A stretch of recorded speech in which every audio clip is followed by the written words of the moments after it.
बिस्मिल्लाहिर्रहमानिर्रहीम। अस्सलाम वालेकुम वरहमतुल्लाहि वबरकातुहू। दोस्तों अज़ीज़ों, हम उम्मीद करते हैं कि अल्लाह रब्बुल इज़्ज़त के करम से आप सब खैरियत से होंगे। अल्लाह रब्बुल इज़्ज़त आपके घर में, रिज़्क़ में, कारोबार में तरक्की अता फ़रमाए। अल्लाह रब्बुल इज़्ज़त आपकी परेशानियों को दूर फरमाए।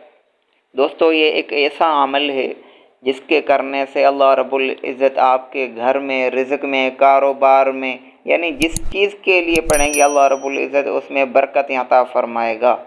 ये एक ऐसा अमल है, ये छोटा सा अमल है, इतना बड़ा अमल नहीं है। जो शख्स अव्वल आखिर दुरूद शरीफ पढ़कर 111 मरतबा या गनिय्यु और एक तस्बीह या फत्ताह पढ़े, इंशाअल्लाह ताला उसके रिज़्क़ में बरकत होगी। और जो भी कारोबार शुरू करेगा उसमें अल्लाह रब्बुल इज़्ज़त अपने गैब के ख़ज़ानों में से तरक्की अता फ़रमाएगा। दोस्तों अज़ीज़ों, अगर ये आपको वीडियो अच्छी लगी हो तो हमारे चैनल को सब्सक्राइब ज़रूर कर लिया करें। जज़ाकल्लाहु खैरा।